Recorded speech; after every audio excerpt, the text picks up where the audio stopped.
So after getting to the wrong train station, we walked to the next one to get a shuttle bus. We waited outside for like half an hour to an hour 12 million years to discover that it was the wrong space that we all were supposed to be waiting in. So then we found the right space, and then we were waiting in the queue for like 2 hours. Is that right? And me and Binky decided, right, that's it, we're walking. And we were originally going to walk, but we made a new friend and we didn't want to leave her, so we stayed. And then we were like, we've had enough now. And we decided to walk. And as we walked, this guy in front of us decided he's walking too. And then there's some people over back there, they're walking too. So we started a trend, didn't we, Binky? It's been fun. The Calavers of getting to vegan camp out. So we've just had to get over this big main road, but we did it. Dangerous as hell, with a child too, but we did it. We made it, woo-hoo! And we beat the shuttle bus. I don't know if you can see, but this is part of the line. It's humongous.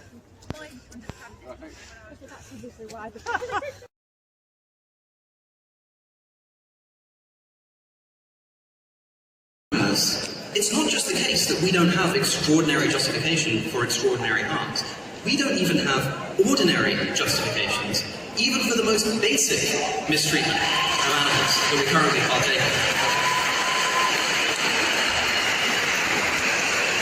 I think not enough time is spent reflecting on the fact that in the normal course of human ethical intuition, the more innocent the victim, the more we think they require and deserve our attention and special moral concern. Right? That seems obvious, right? It's worse for me to smack a baby than to smack an adult, because one is so much more innocent than the other. But once you cross the species boundary, this intuition seems to be exactly reversed. Now, the more defenseless, the more innocent, the more domitable the being, the more we feel we have a right to abuse them.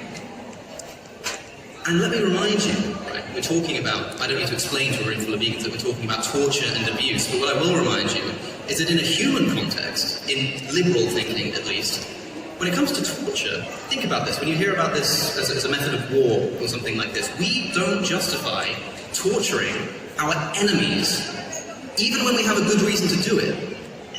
And yet we do justify torturing the most innocent members of our moral community simply to appease our taste buds. Our ethical intuitions exactly reverse themselves for no good reason.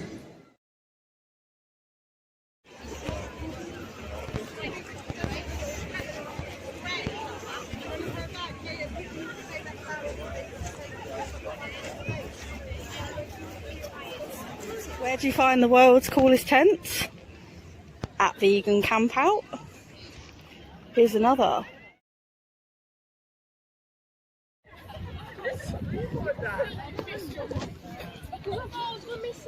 Don't scream.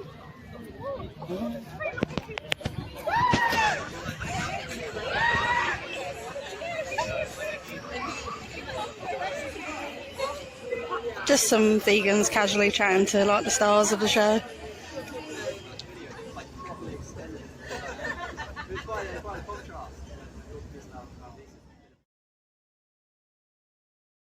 So this here is the quiet camping area, which I realised after we had already set up camp is probably the place that we should have set up our camp, because we ended up putting it up right next to the main stage area, which just so happens to be where the after party is held until 2 a.m. Oops. The best part about Vegan Camp Out is being able to be around fellow vegans. We literally started out, this is the Lonelies camp, by the way, the Lonelies area. We started out with about 5 of us, and by the end of the night, we had about 20 vegans join us one by one. It was awesome. Where else do you get this kind of warm, welcoming environment but the Vegan Camp Out? The Vegan Camp Out alone, just for this element, is so worth going to.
Wow, really hot sea of people. My name is Clara Hermit. It's an absolute honour to be here 2 years after the last vegan camp I hosted. How does it feel to be back?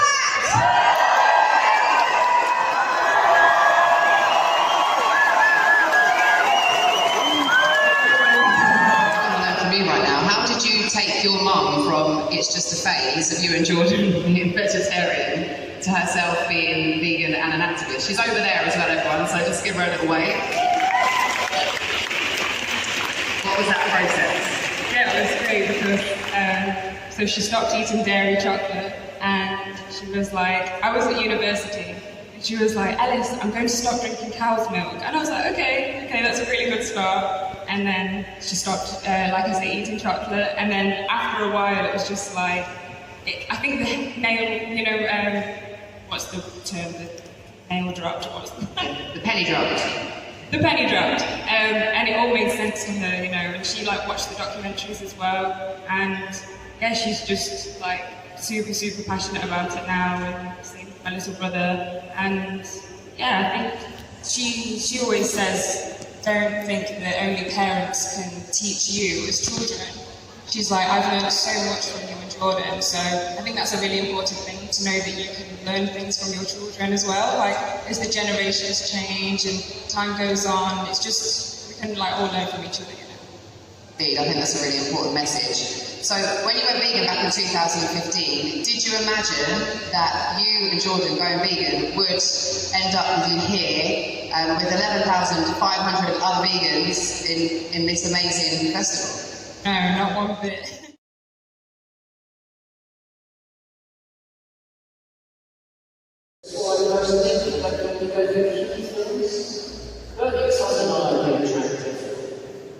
What is it underlying attractive about this particular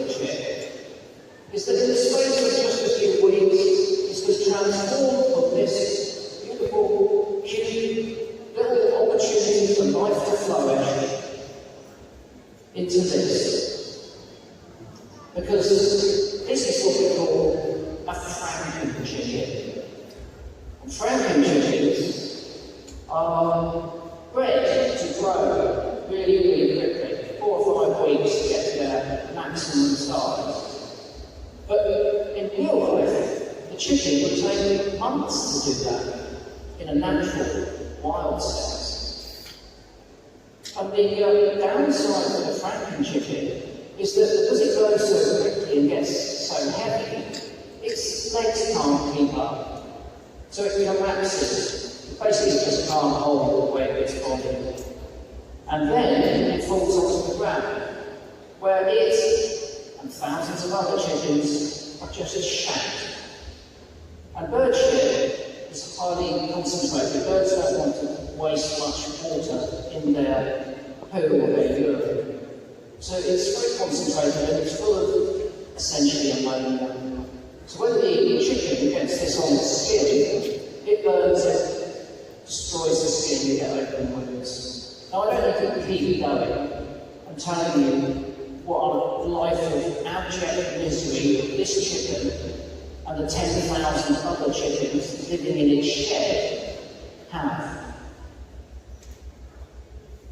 This isn't happening in Thailand, Indonesia, Malaysia, where a lot of the UK's chicken comes from.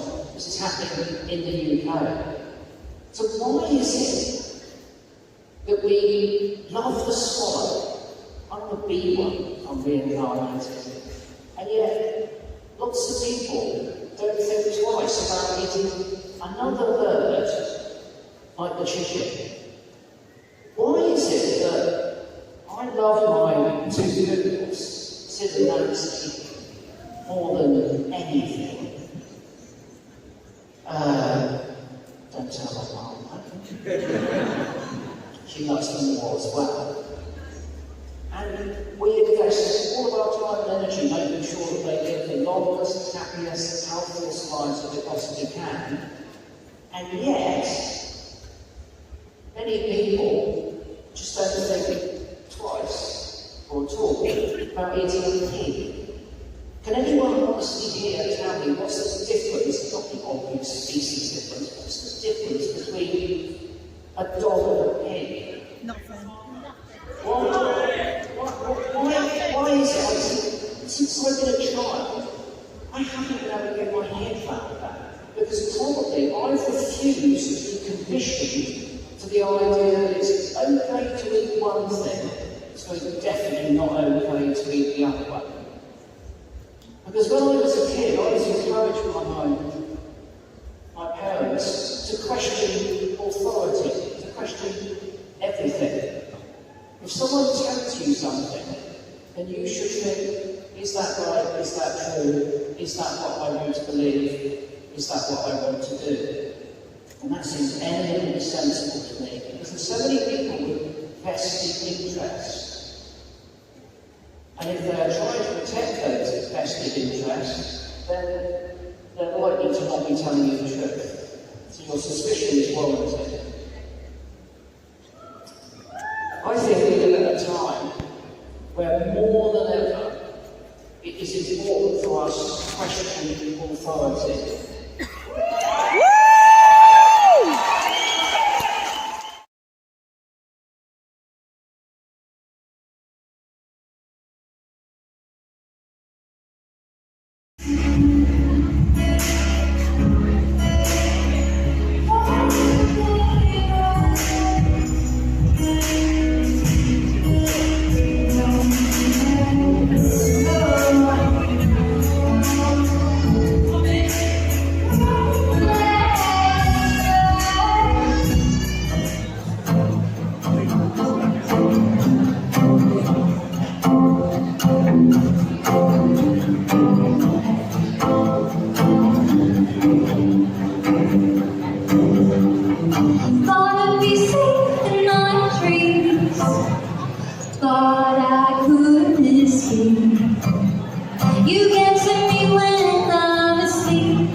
Your fingers burn holes in my skin.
So these guys are all essentially queuing for Russell Brand, and it goes all the way over there. So I don't think I'm going to get in somehow.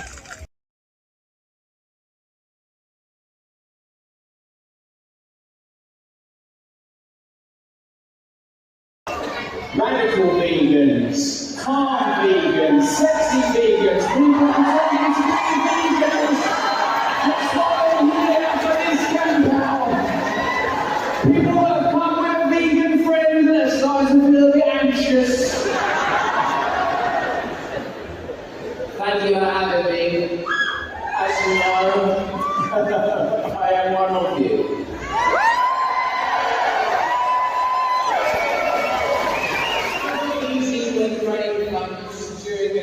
Now, is it that little transition from holiday to refugee camp? It's a bit more raving than I thought it was going to be. A bit more, I can see you giving up meat and eggs, but you're not giving up all chemicals. You've got to stay awake. I know this is an important movement. I know you have great ambitions. I know for you this is more than a diet. I know for you this is a lifestyle, a way of life, and part of an awakening. I know for you it's the realization of the limitless wonder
his fault, no. I'm like Violet Grey, what you really praise, Mum. I'll go to my grave apologising for that novel. They didn't mean to kill him. I got him when my life changed, when I gave up the illusion of celebrity, when I became awake, when I came to realise that he ultimately could do nothing for me, that I couldn't fulfil myself through the pursuits of the ego, he said in an aircraft hangar in front of 7,000 fucking vegans. I've been liberated from the chains of ego. Now amplify everything I say so that it booms around the corrugated aluminium. Among the revelers and here among the revelry, a festival is always a suspension of normality, an opportunity to investigate and examine alternative ways of living, alternative ways of being. Me, the normal world, the secular world has never been enough for me. I've always wanted to be a monk. I fucking love to be a monk. I asked some of my friends that are monks if I should become a monk, and they said they'd rather I didn't. Like, they thought that I would ruin being a monk for them. I've got things spoiled. I was once hanging out with a Scientologist, a very famous Scientologist, perhaps the most famous Scientologist. I tried to sort of please him into recruiting me for Scientology, like saying things that indicated that I might need a way of life and a bit of guidance. Sometimes I feel the world is so empty, Tom. I feel like I'm adrift here, Tom. I would just want some meaning. Well, I don't know, man. Maybe she's join a fucking church or something. I don't want me in Scientology. No one wants me in there, Tom. So I decided to start my own.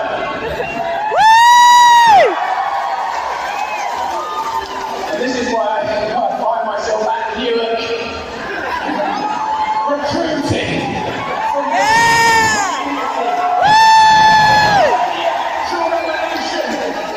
Hold on a minute. I see the signing people tag team.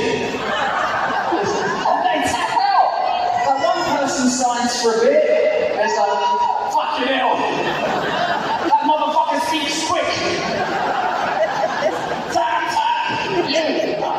It's quite easy, isn't it? Now you can have vegan junk food. Yeah. It was difficult. It was difficult in the pre-vegan junk food era, where it was much more plain stuff that was good for you. Now that you can have veganism that's actually negative, I'm into it more. I need to have some aspects of my life that's hurting me. A lot of milk available, a lot of different milks, soy milk, rice milk, almond milk, oat milk. Oat milk is one man battle. Soy milk? Fuck off! Soy milk is a horrible echo of yesteryear. The oat milk with ironic branding, the oat milk that will flow for a latte. Ah, sweet bourgeois veganism. The simple truth is this, although we've come here to have a laugh, evidently carnival being an opportunity to escape from normalcy, you know that in carnivals in classical cultures, it was considered as the reapportioning of what? Of the slaughtered beast. And what's being reapportioned now? The eschewment, the abandonment of the idea of killing animals in order to survive. And what is it that we want to divide differently? Power itself. What is it that all of you are reaching for, even beyond your veganism? You're reaching for something judicious. What underwrites veganism? Ultimately, love. The idea that we love one another, we care for one another. Yeah! But where do you stand on the bees and the honey? No honey. No honey. I know, but I already had some bees. I never had their honey. Do you know why? Because when you pull out a couple of them slats, it interrupts the bees. They don't like it. And it didn't seem right to me to take their honey and to swap it for some icing sugar and shit, you know? I felt out of order. Do you know what the bees did? They fucked off. They couldn't handle the freedom. And I hope that we too don't fall into some hive mind where we overly identify with our conditioning, where we become vegans but sit within a consumer commodifying capitalist culture, where we feel challenged every aspect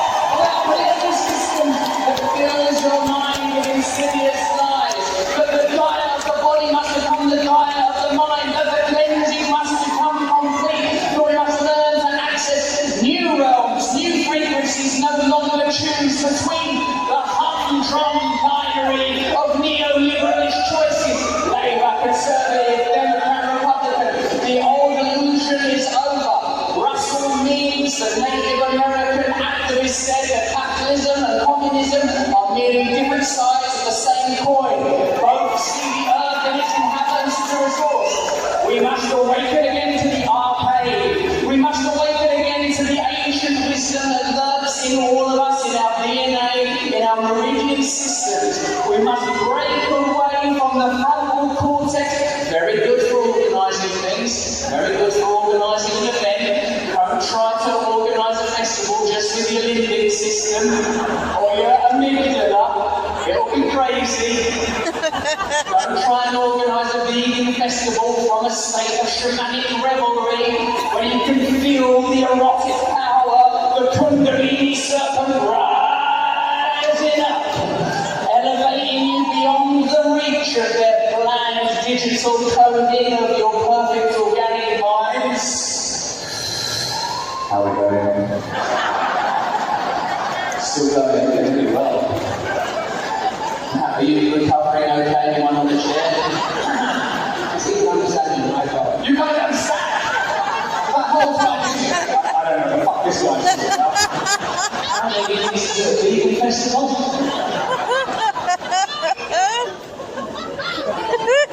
I mean, I can't speak slowly. That's what you need. That's what you want.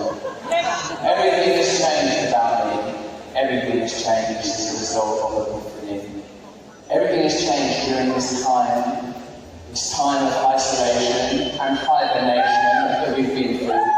This time of deep revelation, where suddenly we learned, in obvious candour, explicitly, the deception of our times. Don't you remember that little bit in the beginning of lockdown, where it's no longer convenient to have homeless people, and they were suddenly just housed? Oh, so you can end homelessness then? Yeah.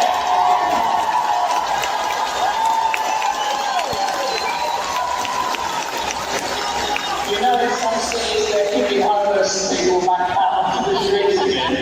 Yeah, that's what's happening now. I can't see you clearly enough or pick you out individually, but I know that you are the same as me. I know that in the last 18 months, no matter how reverent and high and beautiful you may feel today, I know that you have suffered. I know that part of your compassion and part of what's brought you here tonight is that you are able to resonate on that frequency. And admire just a simple show of solidarity. Why don't you put your hands up if you, over the last 18 months, experienced some depression, anxiety, being concerned about your alcohol or drug use, watch too much pornography. Look around you, everyone's gone mental. And the people that don't have their hands up, they're the ones that I'm really worried about. Because how the fuck are they coping? I found the last 8 months easy. I just spent time fucking my cat. Who cares? They've got 9 lives. We've all suffered. We've all been on an unusual odyssey together.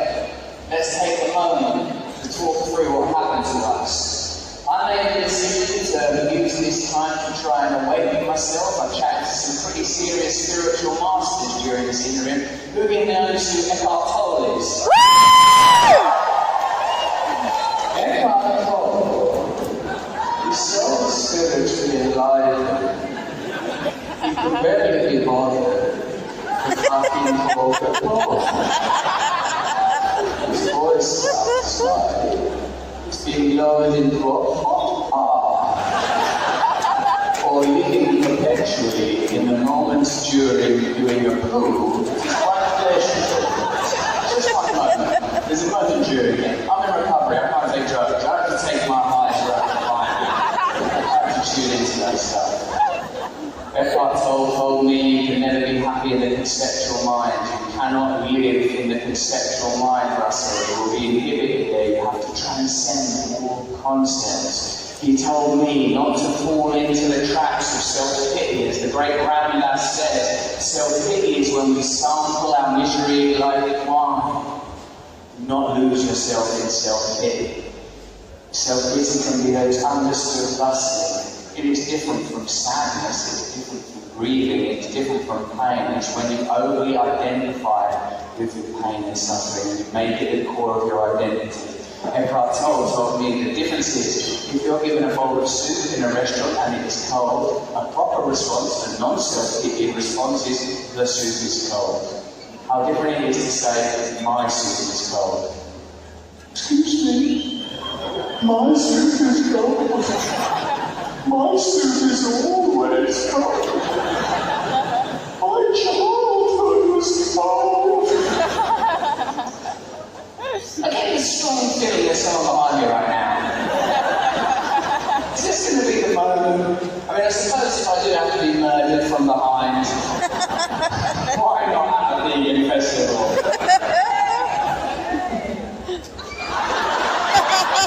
Is that you? Here they are, the technical team living in the technical dream, providing all sorts of amplification for an arbitrary situation, in amongst the hangar environment for you, ride the sounds, vibration, what darling? Russell, would you be willing to do a share in my 12-step meeting? Go on.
So we wanted to make a documentary showing what it's like, because they're like, why didn't we just close it down? If only we had those powers. And so we wanted to show people the story of what it's like to investigate a farm like this and try to do something about it, and to take you all on that journey with us. It's a gripping, pretty fast-moving documentary. It's quite short. But I just wanted to also give you some amazing news. Yeah! It's available, as I'm sure you probably know, it launched on Amazon Prime. Tried to get it on Netflix. Netflix Global turned it down, saying it's too British. We went to Netflix Europe, and guess what, folks? It's going on Netflix from April the 1st.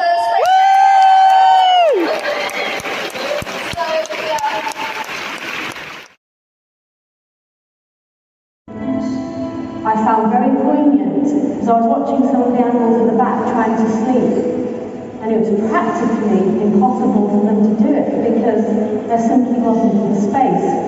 So they're being climbed on by other pigs and constantly jerking and waking up, and I just thought this is what we use, human beings, as a form of torture. Broiler chickens such as these provide over 90% of all chicken consumed in the UK. It isn't just pigs who are factory farmed. Over 80% of farmed animals are forced to live similar lives. I'm in a dairy farm, and I just want to show you that the so-called image of idyll is one that's completely false and is blowing away forever. This poor animal who's limping away from us. Look at the size of her udders. The reason I'm carrying this cardboard is to show you, to remind you what a litre looks like. These poor animals can be made to carry 20 litres of milk.